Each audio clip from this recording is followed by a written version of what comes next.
Welcome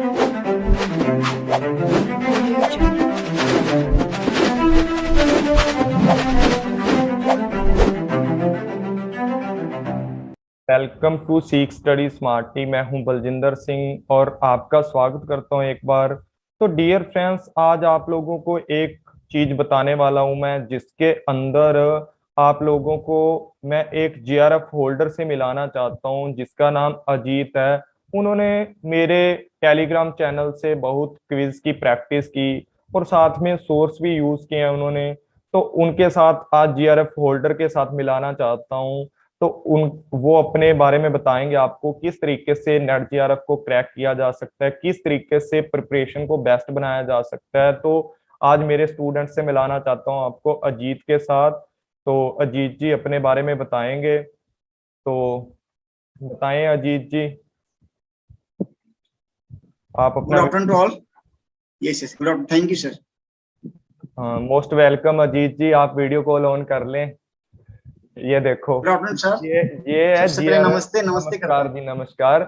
ये GRF के बाद की मुस्कान है कि जीआरएफ के बाद की मुस्कान क्या होती है, ये समझ पा रहे होंगे आप अजीत के मतलब जो स्माइल थैंक है। You sir, thank you sir.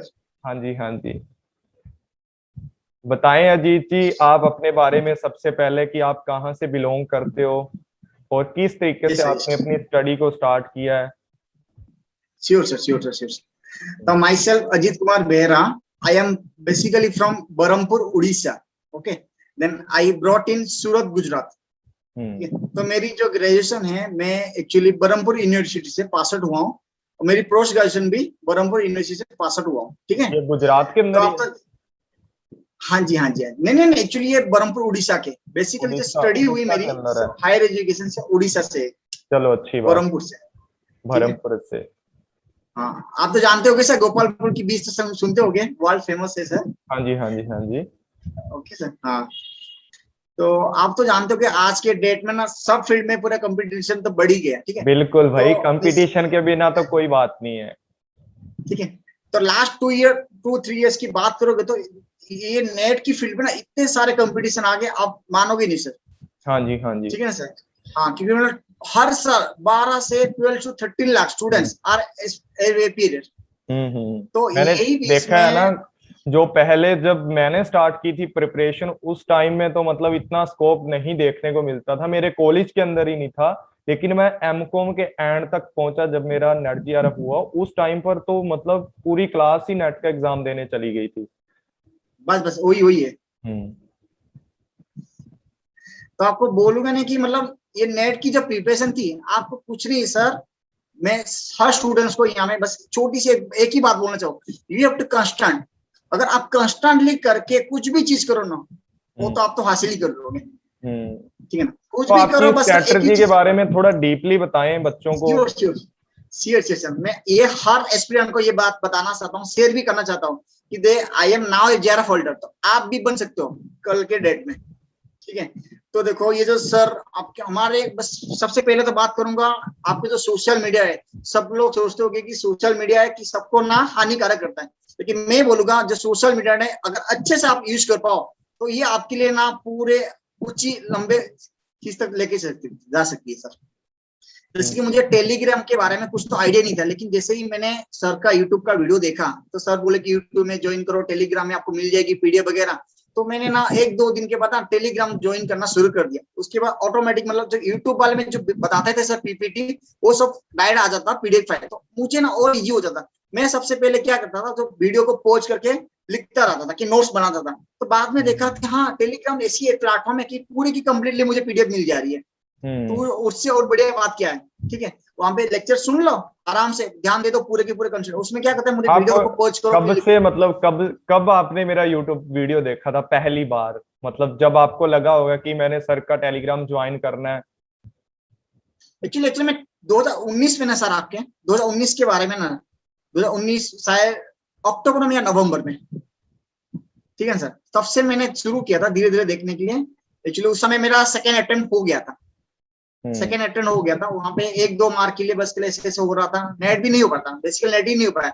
लेकिन मैंने ये चीज नोटिस किया, मैंने बस खाली नोट्स ही पढ़ रहा था, कुछ एग्जाम नहीं, ना कोई मॉक टेस्ट नहीं, कुछ नहीं। उसके बाद आपके इन्फ्लुएंस में जब आना मैं शुरू कर दिया, तो आपने जो स्ट्रेटेजी डाल रहे थे कि क्विज बोर्ड जैसा टाइप, सबसे फ्री ऑफ कॉस्ट, ये तो बताना चाहता हूँ कि आपकी जो मेहरबानी है मेरे लिए सर, नमन करता हूँ मैं आपके लिए, ठीक है।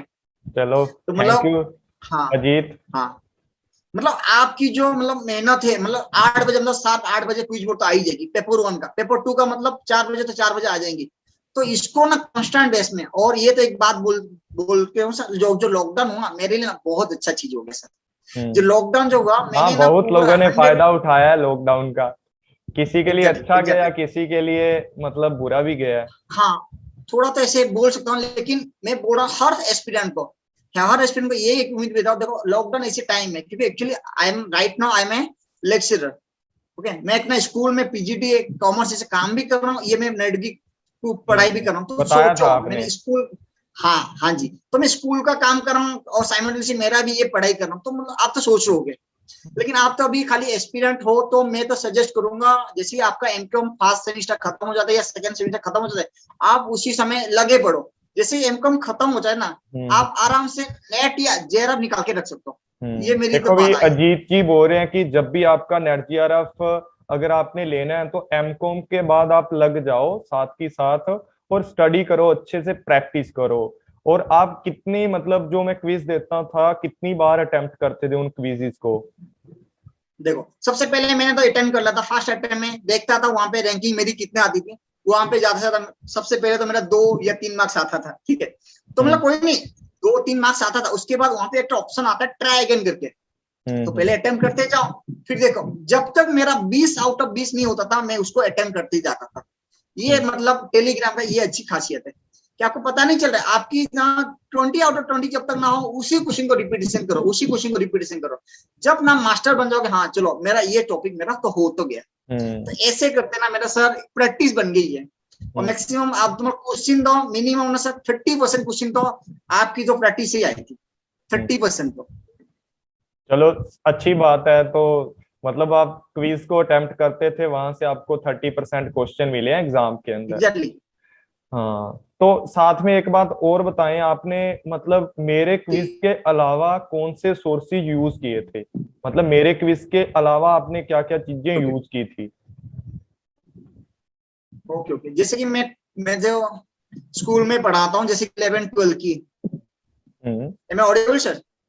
हाँ जी, हाँ जी, आप एकदम से जैसे कि मैं ऑडिबल हो। 11-12 की पढ़ाता हूँ, ये सर। तो आप, ओके ओके ओके, तो आपको बेसिकली क्या करना है, 11-12 का अगर आपने अच्छे से फंडामेंटल क्लियर कर लिए, तो आपका ना वहां से 25% ना नेट के लिए बन जाता है। 11 का 12 अगर फंडामेंटल क्लियर कर लिए, ठीक है, मतलब आप कंप्लीटली अच्छे बेसिक, से पढ़ लिए, अपना तो ये बेसिक मेरा, है जो छोटी क्लासों के सिलेबस या से बना रहे हो। मतलब अपना यस अपना यस बेस है जो फंडा, फंडामेंटल कंसेप्टों को सीखो, राइट, तभी आपका बेस बनेगा। मतलब जीरो लेवल से स्टार्ट किया बेस आपने एक बन तरीके जाएगा। से। ये जीरो नहीं सर, मैं तो माइनस लेवल से मैं आया, माइनस से जीरो आया, जीरो से फिर प्लस आया मैंने अभी, ठीक है चलो ना सर। अच्छी बात है, आपने बिल्कुल माइनस से तो स्टार्ट किया और जीआरएफ हासिल किया। तो आपको फिर बहुत बहुत कंग्रेचुलेशन बोलना ये चाहता सर, हूँ ये एक बार। सर, और आपने paper thank you one so much के सर, थैंक यू लिए सो मच सर फॉर कौन इंट्रोडक्शन सा बुक मतलब प्रेफर करना चाहोगे? अगर स्टूडेंट को बताना हो कि पेपर वन के लिए बेस्ट बुक कौन सा है, या आपका पेपर टू के लिए कौन सा ओके बुक ओके, यूज किया अकॉर्डिंग था? टू माय व्यू ना, आप ना इजीली, ये सर, ये सर, ये sir, according to my view मैं सजेस्ट करूंगा केबीएस मदन सर का जो बुक्स आता है, ठीक है, आपको फ्लिपकार्ट या अमेजोन से मिल जाएगी। वो बुक्स ना सबसे बेस्ट है, वहां पे उसके पीछे भी आपको ना पूरे क्वेश्चन प्रैक्टिस के लिए भी मिल जाता है। तो मैं तो सजेस्ट करूंगा sir, KBS Madan is the best books होता है UGC net paper 1 for all ठीक है। सब्जेक्ट्स। और पेपर टू के लिए कौन सा सजेस्ट करना चाहोगे वैसे? सर पेपर 2 के लिए तो बहुत सारे मैटर, ऐसा तो कम्प्लीटली मैटर नहीं आता है, आर्यन का आता है, लेकिन इतना भी अच्छा नहीं होता है। मैं तो सजेस्ट करूंगा कि आप ना इंडिविजुअली मटेरियल कलेक्ट करें और खुद का नोट्स बनाएं, जैसे कि बीकॉम का इंडिविजुअल हो गया अपनी कि बुक्स एमकॉम के का कोई अंदर से। बुक्स मिल रहा है, राइट है, हाँ मैं तो रेफर करूंगा कि इंडिविजुअली बुक से रेफर करें, तो आपको पूरा कंप्लीटली गाइड मिल जाएगी आपको। और जैसे कि आप तो टेलीग्राम में तो आता रहता है पूरा वन शॉट न्यूज, नहीं तो पूरा मैराथन रिवीजन क्वेश्चन वगैरह, तो उसको भी देख लो, तो पूरा आपकी जो ब्रस्टअप हो जाएगी आपकी नॉलेज। पर सबसे एक बात बोलने चाहूंगा, मॉक टेस्ट ना हमेशा देना प्रैक्टिस करिए। मॉक टेस्ट कभी भी नहीं ऐसा, आज भी ऐसे ही है कि मैं हर दिन आपका क्विज टेस्ट अटेंड करता हूँ, भले मेरा जेआरएफ हो गया, ऐसे कुछ नहीं। और आपकी सक्सेस के अंदर मतलब PYQ जो क्वेश्चन है उनका कितना रोल रहा है, मतलब वो कितने लगाते थे आप? हाँ हाँ हाँ सर, जो प्रीवियस ईयर का क्वेश्चन में बात करूँ तो वहां से मैंने ना सर 5000 क्वेश्चन थे, लेकिन मैं तो सब क्वेश्चन तो अटेंड नहीं कर पाया था। धीरे धीरे करके ना सर, मैं प्रीवियस ईयर को क्वेश्चन के बोलूँ ना, मिनिमम ना 10% क्वेश्चन ऐसे होता है कि रिपीटेशन होता है सर हर एग्जाम में। मैंने 2-3 अटेम्प्ट दिए थे, उसमें ना मिनिमम क्वेश्चन तो 10 क्वेश्चन तो कंपल्सरी आता था कि वही क्वेश्चन होगी। तो मैं तो सजेस्ट करूंगा प्रीवियस क्वेश्चन को भी थोड़ा रेफर करें, उसको इग्नोर ना करें। चलो अच्छी बात है। मतलब PYQ ज्यादा लगाने चाहिए बच्चे को अपने प्रिपरेशन के साथ साथ। यस सर, वो ऑब्वियसली कंसेप्ट सर। क्लियर करते हैं, मतलब आप लोगों के, आपको पता लगता है किस तरीके से मतलब हाँ क्वेश्चन बनते हैं, और वही रिपीट यस भी होते सर, हैं कुछ यस सर। क्वेश्चन। तो आप क्या बस मतलब क्या बोलना चाहोगे, जो लोग अभी प्रिपरेशन कर रहे हो तो उनको क्या फॉलो करना चाहिए आपके हिसाब से? भी लॉकडाउन भी चल रहा है, एज एन एस्पिरेंट अगर बात, जैसे आपने लॉकडाउन में मेहनत की, आप बताओ कितने घंटे आप पढ़ते थे, कितना टाइम लगाते थे पेपर 1 और पेपर 2, मतलब दोनों पेपरों के लिए कितना कितना टाइम डिवाइड किया था आपने? Yes sir. तो मैं तो आराम से लॉकडाउन में तो कुछ बाहर नहीं जाने पड़ रहे थे, सब घर के अंदर ही।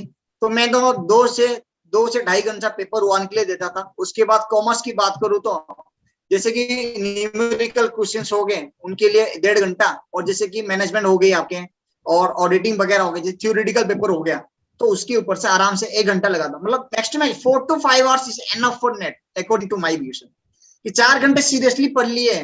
ठीक है, ये तो हो गया खाली पढ़ने का। उसके बाद जैसे कि मॉक टेस्ट, 1 घंटे के लिए टाइम निकालो खाली मॉक टेस्ट के लिए, कल आपको एग्जाम देना है, कि प्रैक्टिस कितनी कर पा रहे हो। बस तो 6 घंटे अगर आपके दे दिए 24 घंटे से, तो आप अच्छे से निकल सकता है जेआरएफ। तो मतलब सबसे बड़ी बात ये है कि आप प्रोडक्टिव स्टडी करते थे 1 घंटे के अंदर, मतलब ध्यान लगा के कंसेप्ट क्लियर बस करते थे। बस क्योंकि यस सर, कई होते ऐसा हैं नहीं कि कि जिनका बेसिक भी क्लियर नहीं होता और 10-10 घंटे भी पढ़ते रहते हैं तो एग्जाम क्रैक नहीं कर पाते। वो सारी बात यस सर, यस सर, अपने बेसिक की होती है और प्रोडक्टिविटी की होती है। तो यस आप सर, यस सर। प्रोडक्टिव तो हो ऐसे नहीं तभी कि आप मतलब टीचिंग कर रहे हो अभी। एग्जैक्टली। हम्म। तो यही बोलना चाहूंगा कि आपको ना प्रोडक्टिविटी पढ़ना है, ऐसे नहीं कि बुक्स निकाल के बैठ गए 6 घंटे तक पढ़ रहे हो, खत्म ही नहीं हो रहा। ऐसे नहीं करनी चाहिए। 1 घंटे पढ़ो, लेकिन सीरियसली पढ़ो। मोबाइल को साइड में रख दो, कोई जरूरत नहीं है हमको। जो पीडीएफ मिल रहा है या कि कुछ नोट्स मिल रही है, बस नोट डाउन करो, खुद की नोट्स बनाओ। सबसे पहली बात हुआ कि मेरी खुद की नोट्स बना दिए सर। तो सबको ना ऐसे खुद की नोट्स बनानी पड़ेगी, क्योंकि जो खुद लिखा होता है ना वही चीज याद होता है। आपके जो एग्जाम सेंटर एंड में ऑफ द, बैठोगे तो वही चीज याद होगी। हाँ वही याद होता है जो हम खुद से करते हैं, वही हमारे दिमाग एग्जैक्टली में रहता है। कोई बुक्स साथ नहीं देती। अगर कोई बुक्स भी फॉलो कर रहे हैं, मैं तो खुद यही सजेशन करता हूँ कि कोई बुक भी फॉलो करते हो तो अपने हाथ से लिखना जरूरी होता है, वहां पर अपने हाथ एग्जैक्टली से एग्जैक्टली सीखो हर चीज को। तो बहुत ही अच्छी बात है कि आपका नेट जीआरएफ क्रैक हो गया और आप एक टीचिंग लाइन में जा चुके हो, पीजीटी टीजीटी कर रहे हो आप जो भी अपना। तो यस सर, आपको यस फिर सर। कॉन्ग्रेचुलेशन बोलना चाहता हूँ, और इसी तरीके से आप भी आगे मेहनत करना। मुझे खुशी होती है कि कोई मेरे क्विजिस से, पहले भी एक लड़की थी शिल्पा नाम था, शिल्पा उनका, उन्होंने भी मेरे क्विजिस से ही क्या किया था, मतलब अपना नेट जीआरएफ क्रैक किया। और दूसरे आपने बिल्कुल लेट में बताया मेरे को।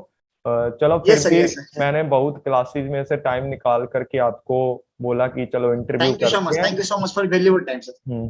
कोई नहीं, मोस्ट वेलकम आपका। और कभी भी लाइफ में कोई भी प्रॉब्लम हो आप मुझे याद कर सकते हो, ठीक है? और इसी तरीके आगे भी सक्सेस होते रहो आप, मैं तो यही कामना करता हूँ। तो ठीक है अजीत कुमार बहरिया जी, थैंक यू सो मच, आपने भी अपना टाइम दिया। तो यही बात मैं स्टूडेंट्स को बोलना थैंक चाहता यू हूँ सर। कि जिस तरीके से अजीत जी ने अपना नेट जीआरएफ क्रैक किया, आप लोग भी अपना नेट जीआरएफ क्रैक करें। जैसा इन्होंने बताया कि PYQ क्वेश्चन लगाएं, साथ में अपना मतलब अलग से स्ट्रेटजी उन्होंने बताई है कि अगर पढ़ना है तो प्रोडक्टिव पढ़ो, चाहे 5 घंटे पढ़ लो दिन के अंदर, तो प्रोडक्टिव पढ़ो, वो आपके लिए ज्यादा हेल्पफुल होगा।